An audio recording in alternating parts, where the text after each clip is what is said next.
मीरापुर के कसाई टोला मोहल्ले की गलियां दिन में साधारण लगती थीं, लेकिन शाम होते ही उनका रंग बदल जाता था। कहीं सब्जी की दुकानें, कहीं चाय की केतली की सीटी, कहीं बच्चों का शोर, कहीं बुजुर्गों की हंसी। लेकिन इन सब के बीच एक गली थी जहां हर शाम एक ही चीज लोगों को खींच लाती थी, देसी मटन की खुशबू। गली के कोने पर एक पुराना सा ठेला था।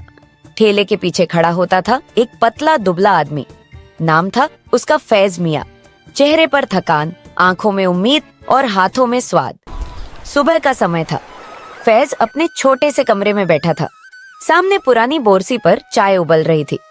कमरा छोटा था, दीवारें टूटी फूटी, लेकिन एक कोने में सलीके से रखी मसालों की डिब्बियां ही उसकी दुनिया थी। बेटा, आज भी बाजार जा रहे हो? हाँ अम्मी, और क्या करेंगे? ठेला नहीं लगाऊंगा तो चूल्हा कैसे चलेगा? तेरे अब्बू होते तो तुझे इस हाल में नहीं देखते। वही तो तुझे देसी मटन बनाना सिखाए थे। हाँ अम्मी, वही तो याद करके ठेला लगाता हूँ। उनका हाथ नहीं, उनका स्वाद अभी भी साथ है। चाय खत्म करके फैज झोला उठाता है। वो अम्मी के पैर छूता है। दुआ करो अम्मी, आज अच्छा दिन निकले। ऊपर वाला तुझे कामयाब करे बेटा। किसी का हक मत मारना, किसी के साथ बुरा मत करना। फैज कसाई टोला के मुख्य बाजार की तरफ चलता है।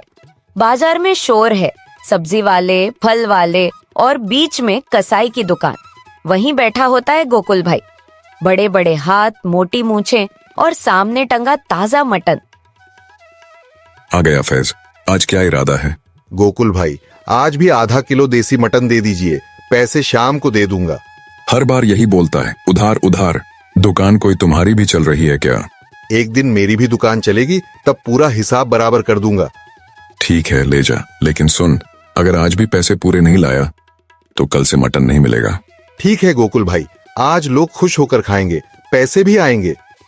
गोकुल थोड़ा रूखा दिखता था, पर भीतर से उतना बुरा नहीं था। वो एक तरफ से अच्छे टुकड़े निकालकर देता है। मटन लेकर फैज अपनी गली की तरफ लौटता है। रास्ते में दूसरे ठेले वाले भी उसे देखते हैं। चाट वाला पप्पू, चाय वाला मुन्ना और समोसा वाली शकुंतला काकी। अरे फैज, तू रोज मटन ही बेचेगा? कोई दूसरा काम क्यों नहीं करता? मटन में खर्चा ज्यादा, बचत कम। पप्पू भाई, देसी मटन ही मेरा सहारा है, यही तो आता है मुझे। आता है कि नहीं पता नहीं, पर अब लोग तेरे ठेले पर ज्यादा दिखने लगे हैं। ये तो साफ है। संभाल के रहियो, जलने वाले बहुत हैं। फैज हंस कर चला जाता है। उसे पता नहीं ये बात आगे चलकर सच भी साबित होगी। शाम हो चुकी है।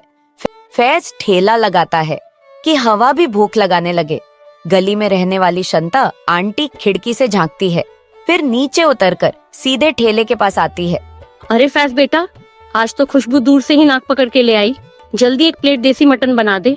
आंटी, थोड़ा सब्र करो, मटन अभी दम पर जा रहा है। 5 मिनट बाद जो प्लेट मिलेगी वो दिल खुश कर देगी। तू हमेशा यही बोलता है, लेकिन मानना पड़ेगा, तेरे मटन में कुछ बात है। उधर 2-3 छोटे बच्चे भी आ जाते हैं। भैया, एक छोटा सा टुकड़ा दे दो ना, बस चखने के लिए। हाँ भैया, हम पैसे नहीं दे पाएंगे, पर बाद में दे देंगे। अरे ओ छोटूस ना, तुम लोग तो मेरे मेहमान हो। लो, सबको एक एक टुकड़ा, बस ध्यान से खाना, गरम है। बच्चे टुकड़ा मुंह में डालते ही आंखें बंद कर लेते हैं। थोड़ी देर बाद 4 कॉलेज के लड़के आते हैं। भैया, 4 प्लेट देसी मटन। आज प्रैक्टिकल पास हो गए हैं, सेलिब्रेशन है। मेरे लिए एक्स्ट्रा रस डाल देना भैया। थोड़ा कम पैसे में कर दो ना, हम स्टूडेंट हैं। अरे स्टूडेंट हो तो दिमाग लगाओ, पेट नहीं बचाओ। मैं दाम कम नहीं करूंगा, पर एक एक टुकड़ा एक्स्ट्रा दे दूंगा, चलेगा? बस यही दिल जीत लिया भैया। भीड़ धीरे धीरे बढ़ती रहती है। तभी गली के दूसरे कोने से एक आदमी आता है। वो किसी आम ग्राहक जैसा दिखता है, पर उसके चलने में एक अलग तरह का आत्मविश्वास था। एक प्लेट देसी मटन देना। जी, अभी देता हूँ। पर वो हिस्सा देना जो तुम अपने लिए बनाते हो। फैज सोच में पड़ जाता है। आपको कैसे पता कि मैं अपने लिए अलग बनाता हूँ? जो सच्चा खाना बनाता है वो अपने लिए थोड़ा अलग बनाता है। थोड़ा ज्यादा प्यार, थोड़ा ज्यादा मेहनत, तुम्हारे स्वाद में वही बात है। वो मसालों में थोड़ा और दम लगाकर मटन की प्लेट तैयार करता है। लीजिए साहब, ये वही प्लेट है जो मैं अपने लिए बनाता हूँ। आदमी पहला निवाला मुंह में रखता है। ये सिर्फ मटन नहीं है, ये कहानी है। फैज कुछ नहीं बोलता, बस सोच में पड़ जाता है। आदमी एक भी और शब्द नहीं बोलता, पैसे देता है, लेकिन पैसे के साथ मेज के कोने पर एक छोटी सी कागज की पुड़िया रख देता है और जाने लगता है। साहब, ये क्या है? जब सही समय लगे तब खोलना। ये कहकर वो चला जाता है। फैज पुड़िया उठाकर अपने डिब्बे में रख देता है। रात भर सोचता रहता है, पर खोलने की हिम्मत नहीं करता। दिन गुजरते हैं। धीरे धीरे फैज के ठेले पर भीड़ बढ़ने लगती है। पहले जो लोग बस सूंघ कर निकल जाते थे, अब रुक कर खाने लगे हैं। शंता आंटी हर दूसरे दिन 2 प्लेट लेने लगी हैं। कॉलेज के लड़के अपने दोस्तों को भी साथ लाने लगे हैं, लेकिन जहाँ भीड़ होती है वहाँ जलन भी होती है। ठेले से थोड़ी दूरी पर बैठा चाट वाला पप्पू अपने दोस्त मुन्ना चाय वाला से कहता है, ये फैज का मटन अब हमारे धंधे पर भारी पड़ रहा है। पहले जो मेरे चाट खाने आते थे, अब मटन खाने चले जाते हैं। एक रात वो चाय वाले मुन्ना से कहता है, मुन्ना, समझ लें, एक दिन ये मटन वाला हमारी रोजी पर लात मार देगा। कुछ करना पड़ेगा। क्या करेगा? उसका स्वाद अच्छा है, लोग खुद आते हैं। स्वाद अच्छा हो तो भी दुनिया में टोंग खींचने वाले बहुत हैं, देखता जा। उधर एक शाम वही रहस्यमयी आदमी फिर आता है। इस बार ठेले के सामने भीड़ ज्यादा है, पर वो आराम से लाइन में नहीं लगता, एक तरफ खड़ा होकर देखता रहता है। जब भीड़ थोड़ी कम होती है, वो आगे बढ़ता है। उस दिन भी वो आदमी प्लेट खाता है, मुस्कुराता है और चला जाता है। फैज के मन में सवाल और बढ़ते जाते हैं। एक दिन शहर से एक नई लड़की गली में आती है। ये फैज मियाँ का देसी मटन कहाँ मिलता है? सोशल मीडिया पर बहुत नाम सुना है। उधर भैया का ठेला है, चलिए हम दिखाते हैं। वो ठेले के पास आकर खड़ी होती है। नमस्ते, आप फैज मियाँ हैं? मैं रिया कपूर हूँ। हाँ, मैं ही हूँ। आप? एक लोकल न्यूज और फूड ब्लॉग चलाती हूँ। लोग आपके मटन की बहुत बातें कर रहे हैं। मैं वीडियो बनाना चाहती हूँ आपके ठेले और आपकी कहानी पर। फैज को यकीन नहीं होता, किसी ने उसकी कहानी सुनने की बात आज तक नहीं की थी। सिर्फ स्वाद की बात होती थी, इंसान की नहीं। मेरी कहानी में क्या रखा है बहन? बस एक गरीब ठेले वाला हूँ। यही तो खास बात होती है। गरीब होकर भी अगर ठेला चमक रहा है तो उसमें कुछ तो बात है। चलिए शुरू करते हैं। कैमरा ऑन है। रिया वीडियो बनाती है, फैज से सवाल पूछती है।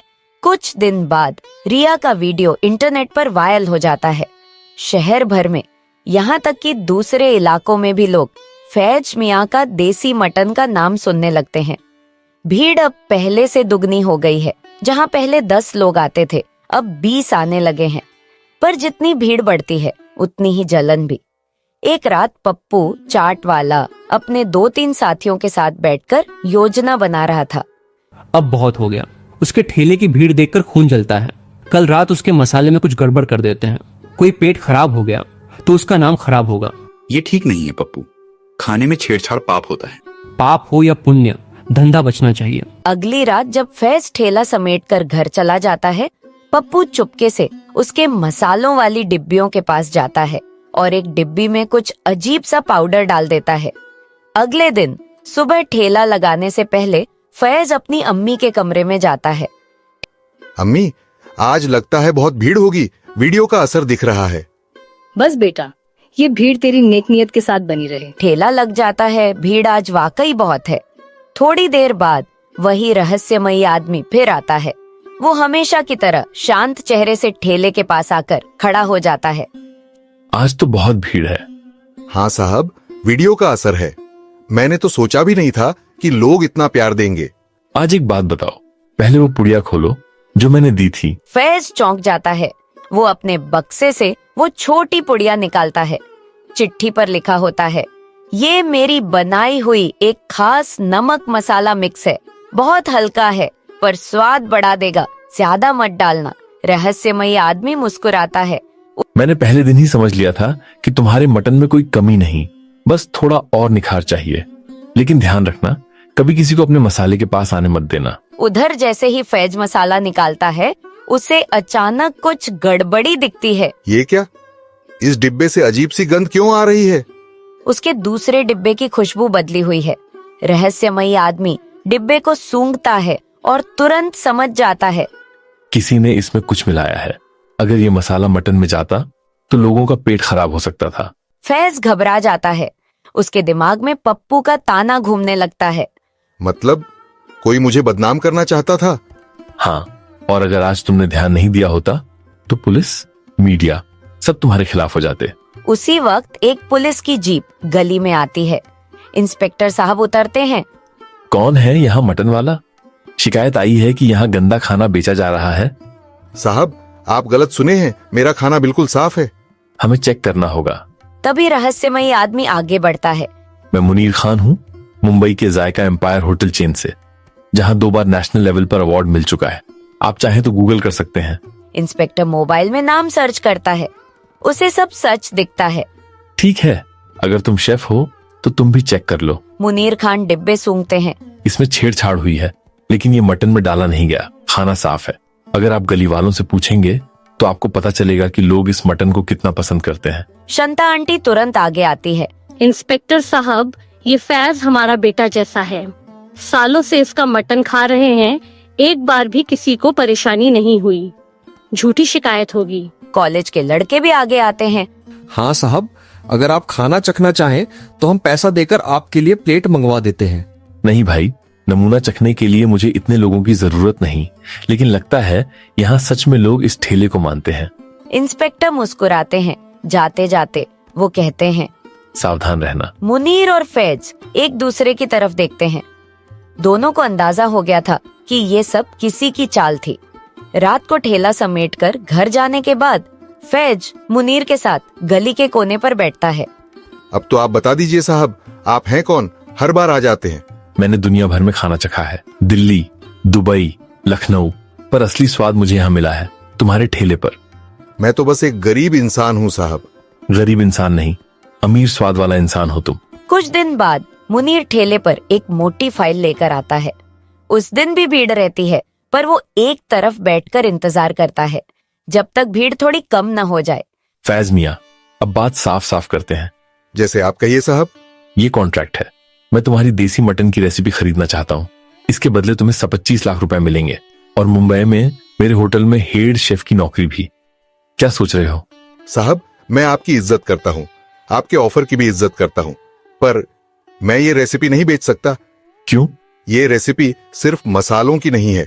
इसमें मेरी माँ की दुआ है, मेरे पिताजी का पसीना है, इस गली के बच्चों की हंसी है, शांता आंटी की तारीफ है, उन स्टूडेंट्स की खुशी है जो पास होने के बाद यहाँ सेलिब्रेट करते हैं। अगर मैंने ये रेसिपी बेच दी तो ये सब कैसे बेचूंगा? आसपास सन्नाटा छा जाता है। मुनीर कुछ देर तक चुप रहता है, फिर हल्का सा हंसता है। मैं उम्मीद कर रहा था कि तुम यही कहोगे। जी? अगर तुम रेसिपी पैसों के लिए बेच देते तो मुझे यकीन हो जाता कि ये रेसिपी सिर्फ स्वाद की है, भावना की नहीं। लेकिन तुमने बता दिया, ये मटन तुम्हारे लिए सिर्फ व्यापार नहीं, जिंदगी है। मुनीर खान फाइल बंद करता है, फिर दूसरी पतली फाइल निकालता है। ठीक है, अब दूसरा प्लान सुनो। ये नया कॉन्ट्रैक्ट है। इसमें रेसिपी तुम्हारी ही रहेगी, ठेला भी तुम्हारा ही रहेगा, मोहल्ला भी तुमसे नहीं छीना जाएगा। मैं बस तुम्हारे ठेले को ब्रांड बनाऊंगा। मतलब नाम रहेगा फैज मियाँ का देसी मटन, स्वाद ए बिहार। मैं पैसा लगाऊंगा, तुम्हारे ठेले को साफ सुथरा बड़ा मजबूत बनवाऊंगा। मेन्यू प्रिंट होगा, पहचान बनेगी। दूसरे शहरों में भी दुकानें खुलेंगी, लेकिन हर जगह तुम्हारा नाम और तुम्हारा हिस्सा होगा। तुम मालिक होगे, सिर्फ रसोईया नहीं। पर साहब, मैं तो पढ़ा लिखा भी नहीं ज्यादा, कॉन्ट्रैक्ट कैसे समझूंगा? तुम्हारे लिए मैं सब कुछ साफ साफ हिंदी में लिखवाऊंगा, और अगर चाहो तो वो रिया पत्रकार जिसने तुम्हारे बारे में वीडियो बनाया था वो भी देख लेगी। अगर वो कहे कि सब ठीक है तभी साइन करना। रिया भी वहीं पास खड़ी थी। मुनीर की बात सुनकर आगे बढ़ती है। मैं देख लूंगी फैज, अगर एक भी लाइन गलत लगी तो सबसे पहले मैं ही रोड पर शोर मचा दूंगी। सभी हंस पड़ते हैं। माहौल हल्का हो जाता है, पर दिलों में गहरी बात बैठ जाती है। कुछ हफ्तों बाद कसाई टोला मोहल्ले की वही पुरानी गली, वही जगह, बस अब ठेला थोड़ा बड़ा, थोड़ा साफ। ऊपर एक नई चमकती नेम प्लेट जिस पर लिखा है फैज मियाँ का देसी मटन, स्वाद ए बिहार। अम्मी एक कुर्सी पर बैठी हैं, चेहरे पर गर्व है। शांता आंटी आज 2 प्लेट की जगह 4 प्लेट ले रही हैं। कॉलेज के लड़के अपने नए जूनियर्स को लेकर आए हैं। बच्चे अभी वही हैं, पर अब उनके लिए अलग से फ्री टेस्टर लिखा एक छोटा सा कटोरा रखा रहता है। पप्पू चाट वाला दूर से ये सब देखता है। एक दिन हिम्मत करके वो फैज के पास आता है। फैज, जो पहले मैंने किया वो गलत था। मैंने तेरे मसालों में छेड़छाड़ करवाई, लेकिन तूने मुझे पकड़ा नहीं, पुलिस को भी नहीं बताया। क्यों? क्योंकि अगर मैं भी वही करता जो तूने किया तो मेरे मटन की इज्जत गिर जाती। तू गलत था, पर मैं अपने हाथ साफ रखना चाहता था। तू बड़ा आदमी है रे, अगर कभी चाहिए हो तो मैं तेरे यहाँ चाट का काउंटर चला लूंगा, तेरा छोटा पार्टनर बन जाऊंगा। चल, कल से ठेले के बगल में तेरा चाट काउंटर लगेगा। लोग मटन भी खाएंगे, चाट भी, दोनों का घर चलेगा। मुनीर खान दूर से ये सब देखकर मुस्कुराता है। उसके लिए ये सिर्फ एक बिजनेस नहीं था, ये एक सबूत था कि असली स्वाद वहीं से आता है जहां दिल साफ हो, हाथ मेहनती हो और दिमाग ईमानदार।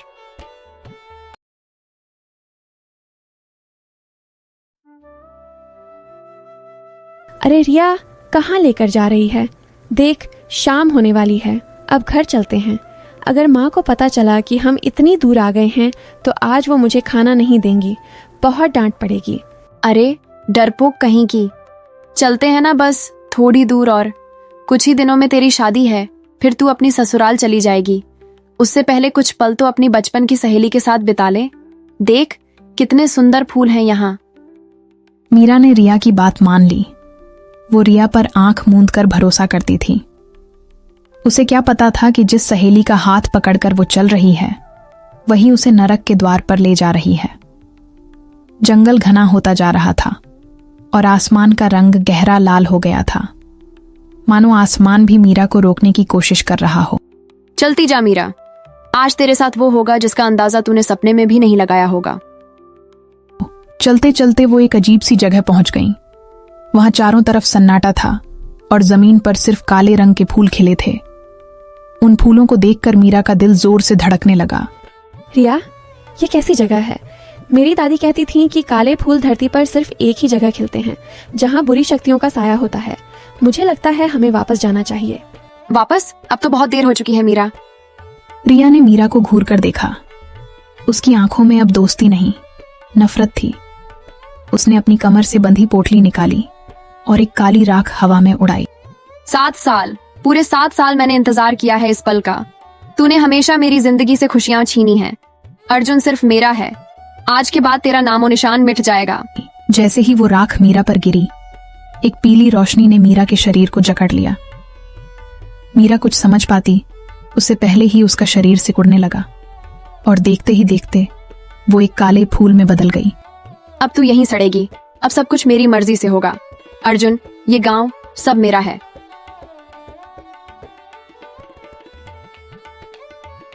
रिया के जाने के बाद पास ही एक बड़े पेड़ के पीछे छुपा एक लकड़हारा मोहन बाहर आया। वो डर के मारे कांप रहा था। हे भगवान, ये रिया तो कोई साधारण लड़की नहीं, ये तो डायन है। इसने मीरा बेटी के साथ क्या कर दिया? वो दोनों तो पक्की सहेलियां थीं। मुझे गांव जाकर सबको बताना होगा।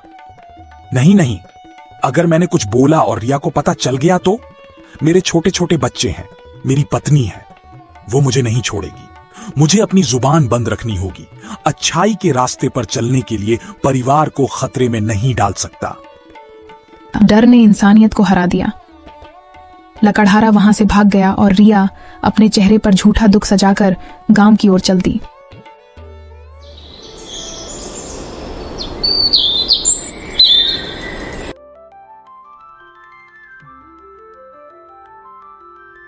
सुमित्रा काकी, ओ काकी, मीरा घर पर है क्या?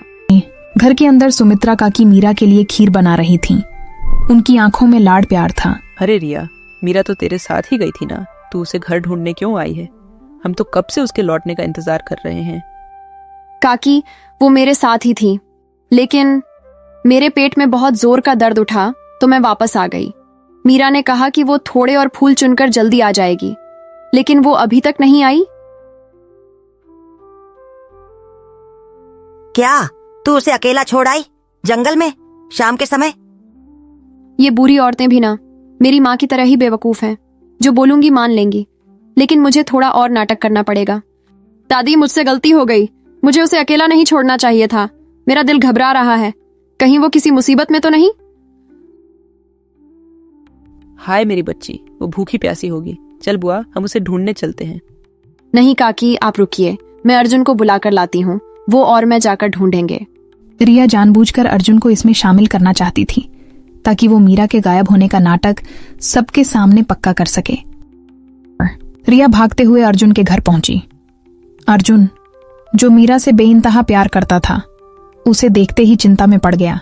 रिया, तुम यहाँ? और मीरा कहाँ है? वो तो रोज तुम्हारे हाथ मेरे लिए फूल भिजवाती थी। अर्जुन, क्या बताऊं, मीरा सुबह से लौटी ही नहीं। हम सब बहुत परेशान हैं। यह सुनते ही अर्जुन के पैरों तले जमीन खिसक गई। वो पागलों की तरह जंगल की ओर दौड़ा। पूरी रात अर्जुन, रिया और गांव वाले मीरा को ढूंढते रहे। ढूंढो अर्जुन, खूब ढूंढो, वो तुम्हें कभी नहीं मिलेगी। अब थक हार कर तुम्हें मेरे पास ही आना होगा। सुबह हो गई, लेकिन मीरा नहीं मिली। गांव में बातें बनने लगीं। कुछ दिन बीत गए। अब रिया ने अपनी अगली चाल चली। वो अर्जुन के पिता प्रताप जी के पास गई। आओ बेटी रिया, अब तो मीरा के बिना तुम भी अकेली पड़ गई हो। वो फूल भी नहीं आते अब। काका, मैं आपको एक कड़वा सच बताने आई हूँ। मीरा गायब नहीं हुई है, वो भाग गई है। क्या बकवास कर रही हो? मीरा ऐसी लड़की नहीं है भाई। काका, मुझे भी यकीन नहीं था, लेकिन मैंने उसे जमींदार के छोटे भाई के साथ बातें करते देखा था। वो दोनों साथ में भाग गए हैं। अगर आपको यकीन नहीं आता तो मत कीजिए, लेकिन मीरा ने अर्जुन के प्यार का तमाशा बना दिया। रिया ने इतनी जोर से बोला कि पड़ोस की औरतों ने भी सुन लिया। देखते ही देखते पूरे गांव में खबर फैल गई कि मीरा चरित्रहीन है और भाग गई है। उधर जंगल में मीरा हर पल तड़प रही थी। काले फूलों की रक्षा करने वाले कांटे उसे हर पल चुभते थे। माँ, अर्जुन, मुझे बचा लो। मैं भागी नहीं हूँ, मैं यहीं हूँ, इस फूल में कैद हूँ। ये सूरज की रोशनी मुझे जला रही है। 21 दिन बीत गए। वो लकड़हारा मोहन, जिसे अपनी चुप्पी पर पछतावा हो रहा था, उसने सोचा कि अब वो चुप नहीं रहेगा। वो जंगल गया। गुरुजी ने बताया था कि काले फूल को तोड़ने से श्राप टूट सकता है। मैं मीरा बेटी को बचाऊंगा। मोहन ने जैसे ही उस काले फूल को तोड़ने के लिए हाथ बढ़ाया, एक भयानक बिजली कड़की। काले फूल के श्राप ने मोहन को जलाकर राख कर दिया। मीरा की आंखों के सामने उसे बचाने वाला एकमात्र इंसान भी मर गया। नहीं, मेरी आखिरी उम्मीद भी टूट गई। अब मैं क्या करूं? रिया, तूने मुझे जिंदा लाश बना दिया। गांव में बदनामी के डर से प्रताप जी ने अर्जुन को बुलाया। बेटा अर्जुन, अब मीरा के लौटने की आस छोड़ दो। 9 दिन बाद तुम्हारी शादी की तारीख थी। अगर शादी नहीं हुई तो हमारी नाक कट जाएगी। मैं चाहता हूं तुम रिया से शादी कर लो। पिताजी, आप ये क्या कह रहे हैं? रिया तुम्हारी बचपन की दोस्त है और मीरा भाग गई है बेटा, उसे भूल जाओ। अर्जुन ने एक पल सोचा, फिर उसके चेहरे पर एक अजीब सी शांति आ गई। ठीक है पिताजी, आप रिया से मेरी शादी पक्की कर दीजिए। रिया को जब यह पता चला तो वो खुशी से झूम उठी। उसकी जीत पक्की हो गई थी। लेकिन बुआ जी, मीरा की दादी, को अर्जुन का इतनी जल्दी मान जाना खटक रहा था। अर्जुन इतना कच्चा नहीं है कि मीरा को इतनी जल्दी भूल जाए। दाल में कुछ काला जरूर है। शादी से एक दिन पहले बुआ जी ने देखा कि अर्जुन चुपके से जंगल की ओर जा रहा है। उन्होंने उसका पीछा किया। अर्जुन उसी जगह पहुंचा जहां काला फूल था और वहां एक ज्ञानी बाबा खड़े थे। क्यों अर्जुन, क्या तुमने रिया को शादी के लिए मना लिया? हाँ गुरुजी, वो तैयार है, लेकिन क्या इससे मीरा वापस आ जाएगी? याद रहे, आज मीरा को फूल बने 40 दिन हो गए हैं। अगर कल रात तक उसे इंसान नहीं बनाया गया तो वो हमेशा के लिए शैतानी दुनिया का हिस्सा बन जाएगी। झाड़ियों के पीछे छिपी बुआ जी यह सुनकर सन्न रह गईं। वो दौड़कर सामने आ गईं। ये मैं क्या सुन रही हूँ? मेरी मीरा फूल बन गई है और ये सब रिया ने किया है। दादी, आप? हाँ दादी, रिया की माँ ने उसे काला जादू सिखाया था। हमें रिया को ये यकीन दिलाना था कि मैं उससे प्यार करता हूँ, ताकि वो खुद आकर इस फूल को तोड़े। अगर कोई और तोड़ेगा तो वो जलकर राख हो जाएगा। तो अब क्या होगा? रिया को ये फूल अपनी मर्जी से तोड़ना होगा, लेकिन एक समस्या है। फूल टूटने के बाद भी मीरा इंसान नहीं बनेगी। उसे एक पवित्र आत्मा की बलि चाहिए होगी। मैं अपनी जान दे दूंगा, लेकिन मीरा को बचाऊंगा। शादी की रात आ गई। रिया दुल्हन के जोड़े में सजी थी, लेकिन उसके दिमाग में शैतानी फितूर था। वो जंगल गई। देख मीरा, आज मेरी और अर्जुन की शादी है। मैं चाहती हूँ तू अपनी आंखों से मेरा मिलन देखे। मैं तुझे अपने घर ले जाकर सजाऊंगी। रिया ने अहंकार में आकर वो काला फूल तोड़ लिया। उसे पता ही नहीं चला कि उसने अर्जुन और बाबा के जाल में फंसकर पहला कदम उठा लिया है। फूल लेकर घर आई और उसे मेज पर रख दिया। अब तू यहीं रहकर तड़प। तभी कमरे का दरवाजा खुला। अर्जुन, बुआ जी और ज्ञानी बाबा अंदर आए। न अर्जुन, तुम यहाँ और ये सब? तेरा खेल खत्म रिया। बाबा ने अपनी झोली से भभूत फेंकी और रिया को अपनी जगह पर जकड़ दिया। तुम मेरा कुछ नहीं बिगाड़ सकते। मैंने बड़ी तपस्या की है। तेरी तपस्या नफरत की थी रिया। मीरा को वापस ठीक कर। कभी नहीं। उसके लिए एक जान चाहिए। कौन मरेगा उसके लिए? तुम? अर्जुन ने बाबा के पास रखी जादुई तलवार उठा ली। हाँ, मैं मरूंगा। अर्जुन अपनी गर्दन पर तलवार चलाने ही वाला था कि तभी बुआ जी ने झपट्टा मारकर तलवार छीन ली और बिना एक पल गंवाए अपने पेट में घोंप ली। दादी! मेरी मीरा को खुश रखना। बुआ जी का शरीर एक दिव्य ज्योति में बदल गया और उस काले फूल में समा गया। देखते ही देखते फूल की पंखुड़ियां इंसानी त्वचा में बदलने लगीं और वहां मीरा बेहोशी की हालत में गिर पड़ी। ये नहीं हो सकता। ज्ञानी बाबा ने अपनी तलवार रिया की तरफ घुमाई। एक बिजली निकली और रिया की सारी काली शक्तियां उस तलवार में कैद हो गईं। रिया एक साधारण कमजोर इंसान बनकर जमीन पर गिर पड़ी। मीरा आंखें खोलो। अर्जुन, दादी कहाँ है?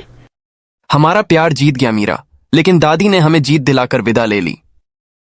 रिया को उसके की सजा मिली और वो पागल होकर उसी जंगल में भटकने लगी। मीरा और अर्जुन का विवाह हुआ, लेकिन उनकी शादी में सबसे बड़ा स्थान उस दादी का था जिसने अपने प्यार की ताकत से जादू को हरा दिया।